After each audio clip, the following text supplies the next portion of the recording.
Assalamualaikum warahmatullahi wabarakatuh. Halo semuanya, perkenalkan saya Mulia Silji. Hari ini saya akan membahas mengenai permasalahan penghambat pembelajaran. Kalau begitu, langsung saja kita bahas. Pendidikan adalah kegiatan pembelajaran pengetahuan yang harus dimiliki setiap orang. Semua orang berhak mendapatkan pendidikannya, tetapi dalam melakukan pembelajaran, pendidikan tidak semua bisa berjalan mulus. Ada begitu banyak rintangan dalam pembelajaran pendidikan, terutama yang dialami oleh seorang murid, dan guru pastinya akan berperan besar dalam mendidik murid.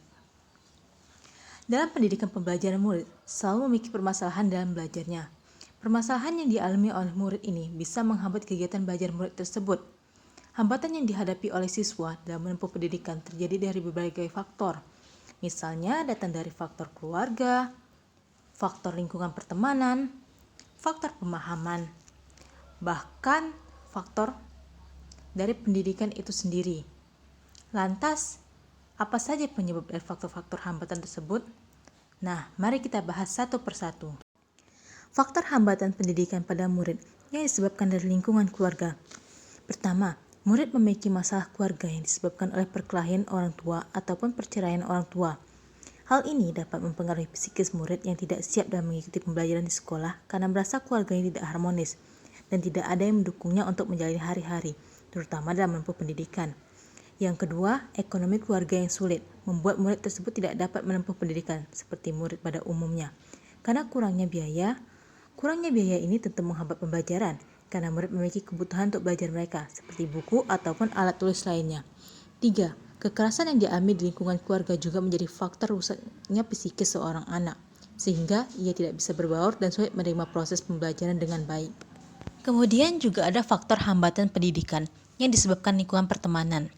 Pertama, lingkungan teman yang malas dapat mempengaruhi siswa tersebut menjadi pemalas juga, dikarenakan keterkaitan dari pertemanan tersebut.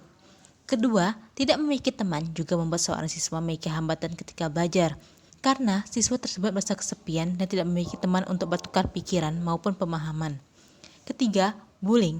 Perilaku bullying merupakan bagian dari faktor pertemanan yang memiliki circle atau pertemanan secara berkelompok-kelompok yang didasari oleh perbedaan, entah itu perbedaan pemikiran ataupun kalangan menengah ke atas maupun ke bawah, sehingga mengakibatkan kelompok yang satu merasa lebih baik dari kelompok lainnya dan biasanya juga melakukan tindakan penindasan kepada murid yang tidak memiliki teman atau menindas murid yang mereka anggap di bawah mereka. Yang terakhir, faktor pemahaman. Pertama, siswa tidak bisa berkonsentrasi saat belajar karena adanya suara bising dari teman sekelasnya maupun dari luar kelasnya, sehingga mengganggu pemahaman siswa saat belajar dan fokus belajarnya. Kedua, penyampaian materi yang sulit dimengerti dikarenakan cara mengajar dari sebagian guru yang dianggap berbelit-belit atau kurang mampunya murid menangkap materi pelajaran melalui metode yang guru tersebut gunakan. Dari permasalahan-permasalahan tersebut, lantas solusi apa yang harus diberikan agar murid bisa menghadapi faktor penghambat pembelajaran tersebut? Nah, solusi-solusinya yaitu dalam permasalahan keluarga. Guru memang tidak bisa mencampuri urusan keluarga seorang murid, tetapi guru dapat melakukan beberapa hal agar murid tidak terfokus ke permasalahan keluarganya, tetapi bisa terfokus terhadap pembelajarannya. Guru bisa menjadi support system untuk murid tersebut dengan memberikan motivasi kepada murid, menyemangati murid, dan bahkan menjadi pendengar yang baik untuk murid tersebut. Solusi dalam permasalahan lingkungan pertemanan. Dalam pertemanan, memang tidak jarang banyak kasus bullying terjadi. Bahkan begitu banyak murid yang mengalami trauma mendalam karena bullying sehingga murid begitu sulit untuk bersosialisasi dan sulit bergaul. Selain dari bully, juga banyak kasus pertemanan yang bisa menyesatkan. Hal ini tentu membuat fokus belajar murid hilang. Lantas, solusi apa yang harus dilakukan guru terhadap permasalahan lingkungan pertemanan? Seorang anak yang sulit dalam bergaul bersama teman-temannya begitu mudah terlihat, karena mereka akan sering menyendiri dan menyudut.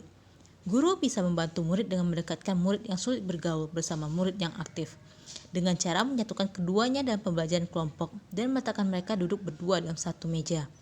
Guru juga bisa melakukan pendekatan diri terhadap murid tersebut, lalu memberikan motivasi dan pujian-pujian membangun agar murid tersebut percaya diri untuk berbaur dengan teman-temannya. Jika murid pernah mendapatkan bulian, guru bisa membawa murid ke bagian konseling agar murid bisa lebih percaya diri untuk mencurahkan atau menceritakan trauma yang dihadapinya. Dan yang terakhir, Solusi dan faktor hambatan pemahaman. Tidak semua murid bisa begitu cepat dan tanggap terhadap pembelajaran. Murid pasti perlu proses dalam memahami pembelajaran. Solusi yang harus dilakukan seorang guru dalam menghadapi murid yang memiliki hambatan dalam pemahamannya itu, guru harus paham terlebih dahulu bagaimana karakter dari muridnya. Guru juga harus bisa memberikan kenyamanan dalam belajar agar murid lebih mudah memahami pelajaran. Guru juga bisa melakukan metode atau cara mengajar yang menarik dan tidak monoton. Tujuannya agar murid tidak mudah bosan. Selain itu, bisa dengan memberikan catatan kepada murid dan tidak memberikan tugas yang panjang ataupun berbelit-belit. Setelah itu, guru bisa melakukan tes beberapa minggu sekali untuk menguji pemahaman muridnya.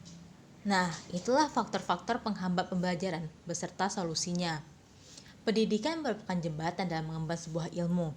Namun, dalam pendidikan dan proses pembelajaran pun tentunya akan ada hambatan. Seperti yang sudah dibahas di atas, itulah faktor-faktor penghambat pembelajaran seorang murid dan solusi-solusi yang dilakukan seorang guru terhadap permasalahan penghambat pembelajaran murid. Karena seorang guru itu berperan besar terhadap kegiatan pendidikan muridnya. Dalam hal ini, keprofesionalisme seorang guru akan menjadi acuan dalam menangani berbagai permasalahan yang dihadapi siswa ketika memiliki hambatan dalam belajar. Karena sejatinya seorang guru harus dapat mempertanggungjawabkan profesi yang diembannya.